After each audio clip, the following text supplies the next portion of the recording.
The following program is paid for and presented by Skybridge Media, LLC.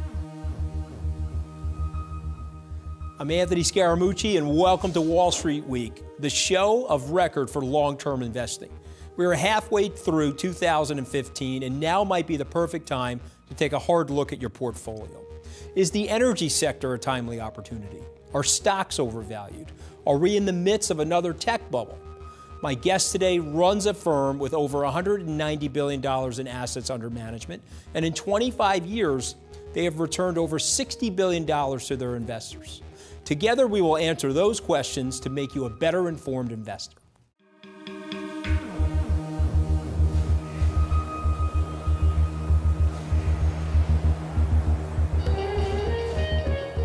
This show has never been solely about investments. We've talked about anything that affected people and their money.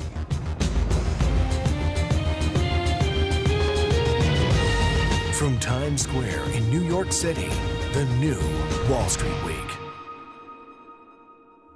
Gary Kaminsky's on vacation today. I'm pleased to welcome David Rubenstein, co-founder and co-CEO of the Carlyle Group. David, it's a pleasure to have you on the show. My pleasure to be here. A tradition here as we go right back to the beginning. I want to talk about your upbringing. Well, I grew up in a blue-collar environment in Baltimore. I thought if I was going to go somewhere in the world, I needed to get a college degree, and so I really tried from the early time that I was in high school, I'd say, to really make myself in a position where I could get a good college scholarship, and that's what I did. This is parental pressure, or this is self-motivated pressure? I'm not sure it was parental. My parents are, like many Jewish parents, happy with whatever their children do, but they always tell them they can do better. I think my parents wanted me to be whatever I would be happy at, and I thought that I wanted to be a lawyer. I'd go to college, go to law school, be a lawyer, and maybe ultimately give back to the country. That's what I wanted to do. But your mom wanted you to be a dentist, though, right? Or no? She did. She thought that was the highest calling of mankind. Now, of course, I believe private equity is the highest calling of mankind, but she thought that if you're a dentist, you're a doctor, you're called a doctor, you don't have any weekend hours, and she just thought that was something that I should aspire to be. Your first job out of law school was practicing law? Or? Yes, right out of law school, I came to Paul Weiss, a large firm in New York, and I was attracted by the fact that it had some people who had served in government. Ted Sorensen was among those people. I thought if I went to work for him or in that firm, maybe some of his magic would rub off on me, and maybe I'd ultimately get a job in the White House myself. So what magic from Ted Sorensen rubbed off on you, David? Well, I think by working for him, he was very honest in saying, I don't think you're going to be a great lawyer. And my clients probably suggested that as well. So ultimately, he did open some doors for me that enabled me ultimately to get a job working in the Carter campaign. When I joined the campaign, they were 33 points ahead of Gerald Ford, and they won by 1 point. And so my contribution wasn't that great because Carter was here when I joined and came here, but he did win. You were the responsible person for that? He got me into that, and then I got a job in the White House as a young man, and at 27, I was the Deputy Domestic Policy Advisor to the President of the United States, a job I really wasn't qualified for, but I enjoyed it. So talk about that job for a second. Explain to our viewers what a day would be like in the White House for the young David Rubenstein. Well, when you're at the White House, there's an infinite number of meetings, and everybody wants to meet with the president, and you have groups coming in to lobby you, so you're trying to make policy, listen to interest groups, deal with members of Congress, talk to the president. So it's a day when you start at about 7 and you leave at around, in my case, I would work to about 10 o'clock at night, and I loved it. There's nothing else I could imagine being more exciting. So I got a reputation for being a bit of a workaholic, but I didn't regard it as work. You know, when you love what you're doing, it's not work. What about Jimmy Carter, David? What was he like to work for? Jimmy Carter was elected president when he was 52 years old, and he was relatively young. He hadn't been on the national scene, so he had experience of being a governor for 4 years. Obviously a very smart person, very moral, very focused on human rights and those kinds of things. He tried to do many different things at once. It was hard to get them all done, but if you look back at his legacy, it was actually pretty impressive. Now, it compares less favorably, perhaps, to his ex-presidency, or his post-presidency, I should say. He's been ex-president or post-president for 34 years. No one has ever lived after being president as long as Jimmy Carter. And what he's done around the world is spectacular. Now, you can compare that with the 4 years he served as president, and it looks like more modest accomplishments as president, but he actually did incredible things as president as well. You made a decision not to stay in government, even though you loved the experience of being in government. Well, it was involuntary. We lost the election in 1980. Had President Carter been reelected, I think I would have probably stayed in the second term because I didn't know of anything else to do. I loved what I was doing. But we lost the election. We didn't think at that time that we could possibly lose to somebody we thought was very old. I thought at the age of, I was then 31, that somebody who was 69, Ronald Reagan, was too old to be president. Now I think 60s is a kind of a middle age kind of age category. So I don't regard somebody 69 as too old today. I'm now 65. But we didn't really think we would lose. We also thought the hostages would come out, we'd win. But it didn't happen, so I had to go back and I had to get another job outside of government. And so that was returning to the law. I practiced law again. I wasn't that successful, and I didn't really love it. I tell young people all the time, you have to find something you love. If you don't love it, find something else, because you can't win a Nobel Prize by doing something you hate. Why did you turn to private equity, and why did you think you were going to love private equity? Ultimately, I concluded that I probably wasn't suited to be a great lawyer and probably didn't want to go back into government and just go in and out of government. So I decided to do something different, and finance seemed attractive. I didn't have a finance background, but I was able to recruit some people, and together we were able to start Carlyle in 1987. If you had to describe private equity to a young student, let's say, how would you describe it to them? Private equity, and private equity means different things to different people. Let's just say private equity being synonymous with buyouts. A buyout is when you're buying something that's not working that well. You go in and you, as an owner and a manager, you try to make the company more efficient, typically in a private setting. So you buy it, you put in new management typically, or you do things different to make it more valuable. And then in 3, 4, 5 years, you can sell it or take it public or do something to show the world what you've done to make the company more valuable. It's a very important thing, because as companies become more better operated and more productive, they do a good thing for the economy. They pay taxes, they employ more people, and this is something I've seen around the world. Around the world, people like what we've done in the United States in private equity, what the whole industry's done. And so around the world, many people say, can you do in our country what you've done in your country? Make companies more efficient, make them more productive, and our employees will get better jobs and so forth. So can you tell our viewers a little bit about the Carlyle culture? What's made you so successful? Well, there are 3 of us that have been running it for a long time, and we divided up the responsibilities. One person, Bill Conway, would oversee the investments. Dan Daniela would take care of a lot of the operational issues, administrative issues, and also oversaw real estate and energy. And I took on the job of being, I'd say, the fundraiser, person who would be the relationship person, and maybe the strategist. And so we weren't in each other's sandbox every day, but we respected each other enough so that we weren't second-guessing each other. We always would come together, typically on weekends, to make sure we knew what we were agreeing to do and support each other. We were basically 37 when we started the firm, and I had read at the time that people who start their first companies do it typically between 28 and 37. I read that at 37 and said, I better get going if I'm going to do something. At that time, we probably were trying to let the world know that we were around, but nobody was paying attention. And because we were not in New York, the center of private equity, we were able to make mistakes and people didn't pay that much attention. Because we were not investment bankers, we had a different mindset. And we changed the face of private equity a bit by having a culture where we had a collaborative culture, maybe you could say not completely a Wall Street culture, which may not be always collaborative. So as private equity has evolved over the last 25 years, more of these firms have adopted your model. Is that fair to say? Many of the leading ones have. When we started the firm, there were probably 200 private equity firms in the entire world. Today, there are 5,500 private equity firms. But only about 7 of them are really global and really operating on the kind of basis we are. Multiple funds, centralizing in one place all the administrative, fundraising, legal, and tax, and then operating really all over the world with many different products. David, I want to talk a little bit about the decision to take Carlyle public. Why did you decide to do that? You did it in 2012. Well, many of our competitors had gone public, and they had stock that they could use to recruit and retain employees. They also had stock they could use to make acquisitions on a tax-free basis. But one of the main reasons that they went public and that we went public is it actually begins a transfer of wealth from the founders to the next generation. And so this enables the founders to basically monetize what they have built. And in capitalism, you like to get the fruits of what you've built. And we want to do that too. But in my case, it's to give it away. I was the only person in the private equity world initially to sign the Giving Pledge. The Giving Pledge essentially says that you will give away, during your lifetime or upon your death, half of your net worth. Now, you can give away more. Warren Buffett's giving away all of his money. Bill Gates essentially giving away all his money, and I essentially will be doing that as well. I decided I'd rather give it away while I was alive and enjoy the benefits of it myself, or at least I know I could enjoy the benefits. So tell us a little bit about how you're doing that today. Well, I have a unique style. Most people like their own ideas better than somebody else's ideas. But for example, nobody came to me and said, the Magna Carta should be saved in the United States.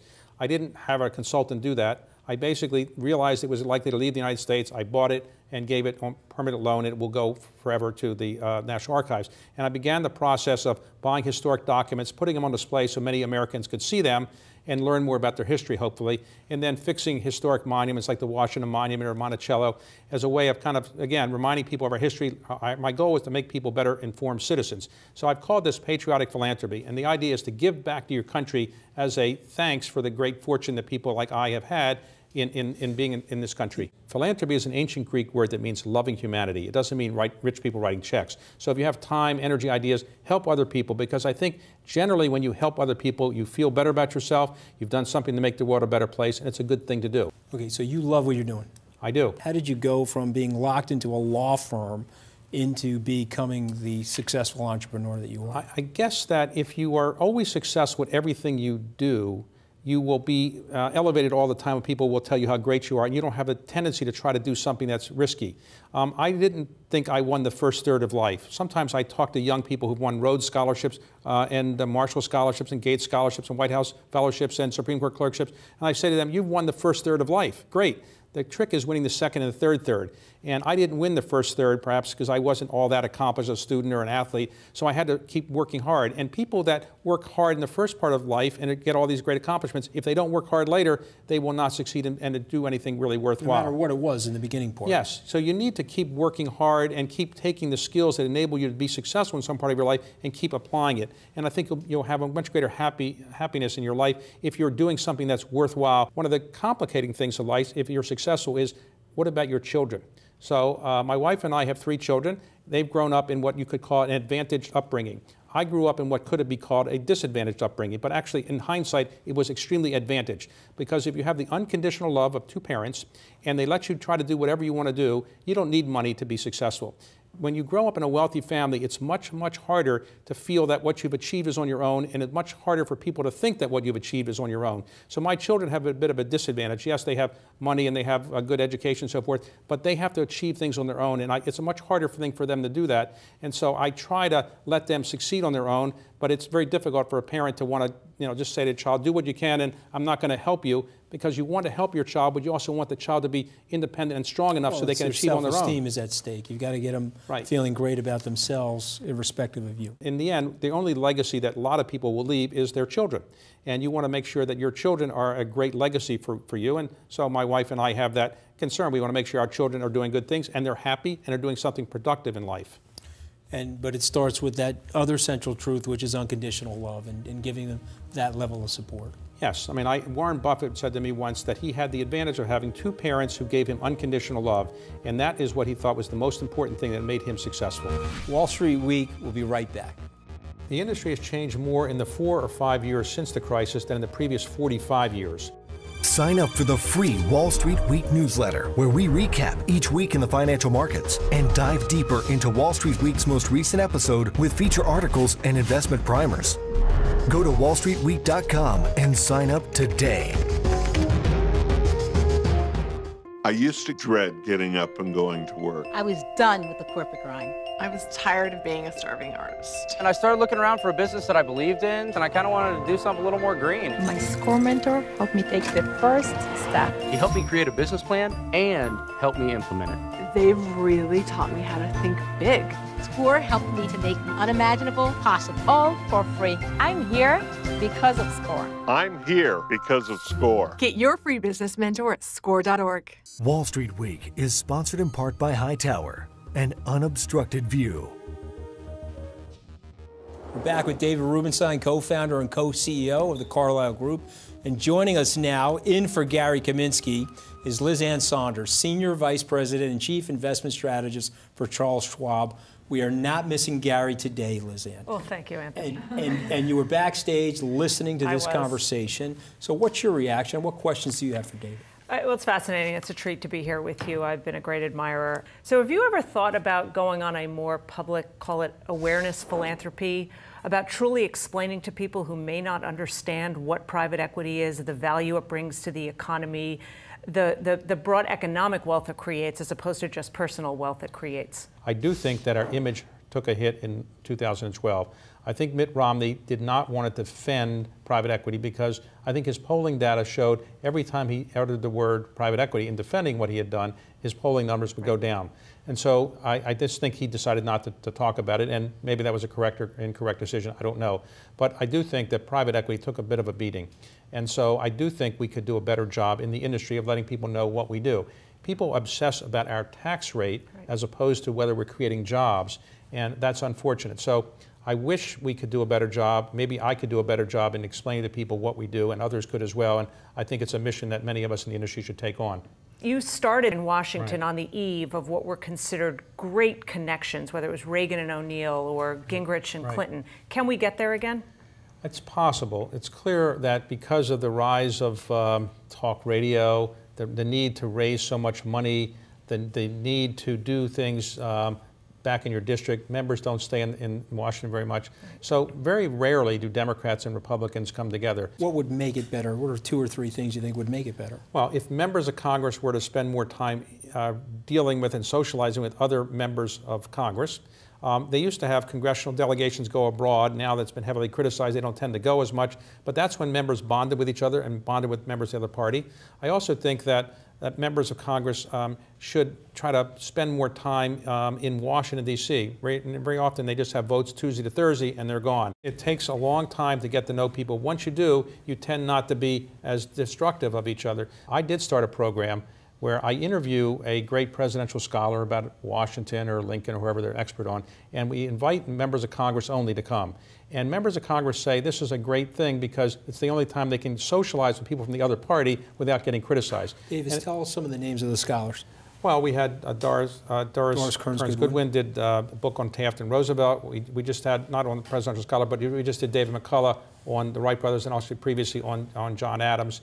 And so we've had a lot of great scholars talk about the presidential figures or other great Americans, and we're going to do more of this. Let me ask you a question specific to private equity. There's a school of thought now that the golden age is over, and this concept of dry powder is so abundant now. So talk about the difficulty of making successful investments in this era. Well, there is a lot of money in private equity, and that's because the returns have been very good, and so investors see that there's nothing better than private equity overall for the last 5, 10, 15, 20 years, so that's why there's a fair amount of money. In the old days, 20 years ago, investors might want 25% annualized net internal rates of return. That's very good, 25%. Today, if you can get 16, 17, 18%, that's great too. So investors' expectations have come down, and that's probably good, and that's fueled more money coming in because investors are happy with somewhat lower returns, which are somewhat easier to attain. But we've had high stock prices for a long time now. And until there's a market correction, it probably won't be the case you can buy that many things. So private equity people haven't bought a lot of things in the last year or so because prices are very high and we've been outbid by strategics. I do think when there's a market correction, which inevitably will come along, we will see private equity people taking some of this dry powder and deploying it in good ways. I happen to work for a firm, Charles Schwab. The man was one of the pioneers in democratizing investing for the public. So talk about how an individual investor gets exposure to private equity. Well, today, an individual investor who is accredited, which means they have more or less a net worth of $1 million and let's say an income of roughly $250,000, they can go into funds that might be raised by J.P. Morgan or Credit Suisse or Goldman Sachs or somebody, and they come together in what's called a feeder fund, and they might just be one investor coming to one of our funds, but it's 500 of their investors or some number like that. So accredited investors can do that. There are funds that have been raised for non-accredited investors, and many organizations allow them to come in. Those are people with lower net worths.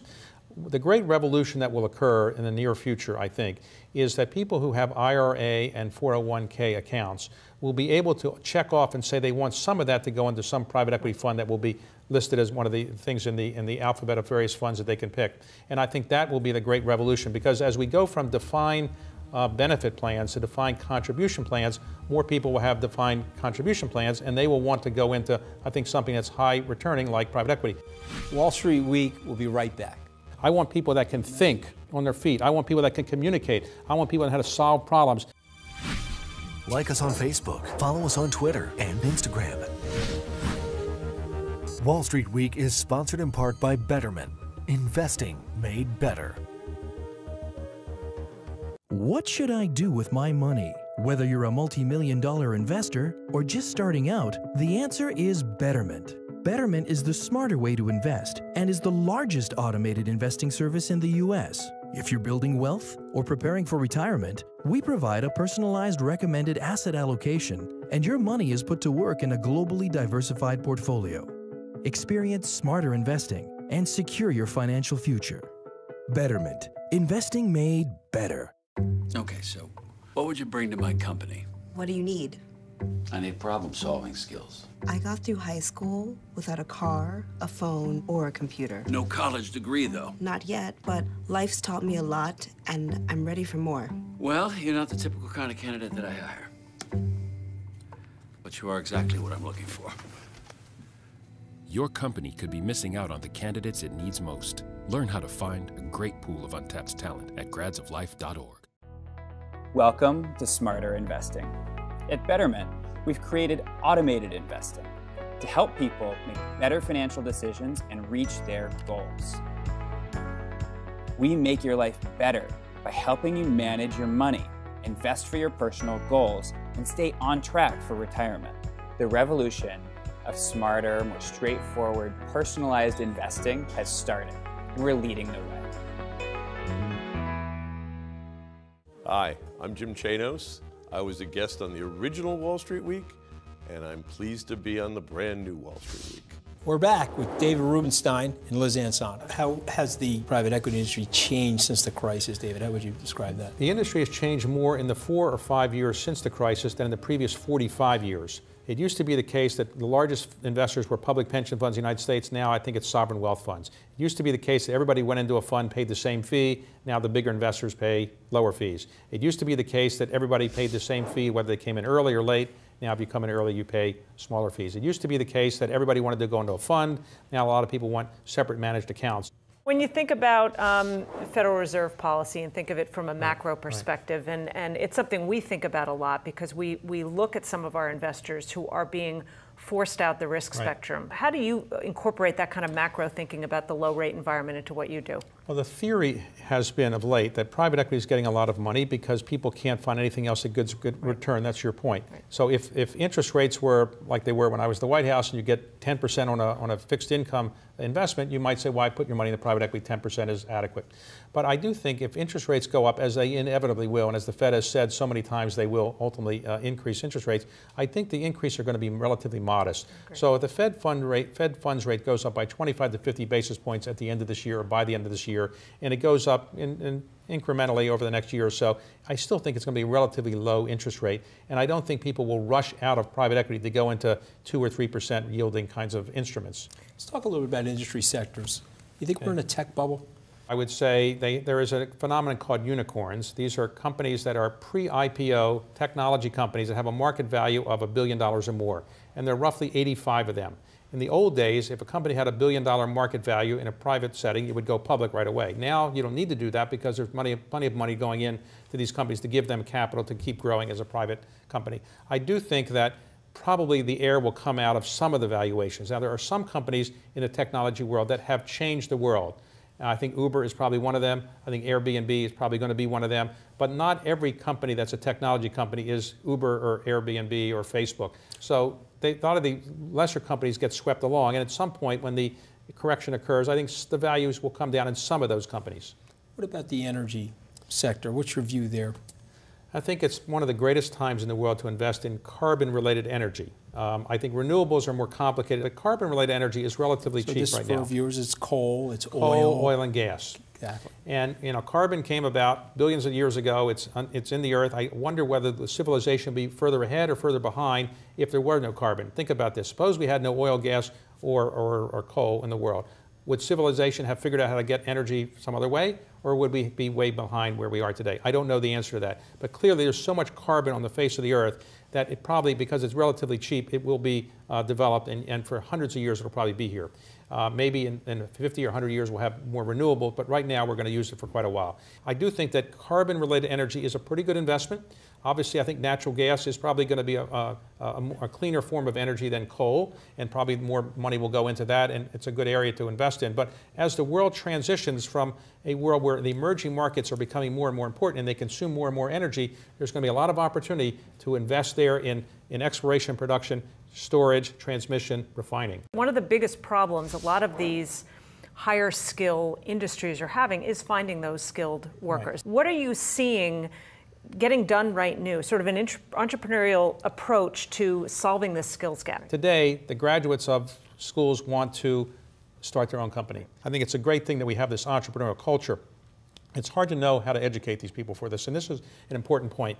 STEM, which means science, technology, engineering, and math, is a very important part of the global education world, and we should not diminish STEM education, but we should remember that when you get a good education, you should get a good humanities and arts education as well, because the skills you get of solving problems, of learning how to communicate, things that you just can't get necessarily from STEM is very important. And we don't want people to be only STEM majors and not get the other things out of college or life that are so valuable. So I urge people who worry about getting a job right out of college, I'd rather hire a history major sometimes than an engineering major. I want people that can think on their feet. I want people that can communicate. I want people that know how to solve problems. Well, I'm hoping the Skybridge Summer interns are listening to this right now, David. We'll be right back with more from David Rubenstein and Liz Ann Saunders. Wall Street Week is sponsored in part by Koch Industries. We are Koch. Every day you're getting things done. We're right there with you. We're helping farmers feed the world. With a roof over your head and the pillow beneath. We are fueling your tank and the shirt on your back. Our 60,000 American workers are exploring new ways to keep you moving forward every day. We are Koch. You can join millions of Americans turning off the old media for Newsmax TV. We're in over 40 million homes on DirecTV Channel 349, Dish Channel 223, and Verizon Fios Channel 115. And we're available online at NewsmaxTV.com or on Roku and Google TV. Plus, you can watch us anywhere in the world. Just download our free Newsmax TV app from your iPhone or Android. Do it today and find out why millions are tuning in Newsmax TV. For real news, better talk. Wall Street Week is sponsored in part by Morgan Stanley, where capital creates change. We'd like to do a little word association, David. It's one of our time-honored practices here. Tell us the historical figure that you most easily identify with. Abraham Lincoln held this country together in a way that I think nobody else could have. I think George Washington helped the country get off the ground. He won the Revolutionary War by being a great general. So those are two historic figures that I can't identify with, but I greatly admire. The trait you most deplore in yourself, but also the trait you most deplore in others. Generally, I think arrogance is not a virtue. I think humility is. And if you look at the most valuable, most impressive people in the world, they are generally people who have a certain amount of humility to them. Absolutely. Most treasured possession. Leaving aside humans, like your children and so forth like that, I'd say the Magna Carta. I bought it, and to the extent that I was able to keep it from leaving the country and staying here permanently, I'm proud of that. Your best investment? One of the most successful ones in the United States was we bought the airphone company called Beats. And Dr. Dre was the guy who started that with Jimmy Iovine, and that turned out to be a great investment. I've seen your rap, sir. You got to stick to private equity. I know. So I want to thank David Rubenstein and Liz Ann Saunders for spending time today with Wall Street Week. That's it for today. You can check in with us all week at wallstreetweek.com. Until next Sunday, have a prosperous week.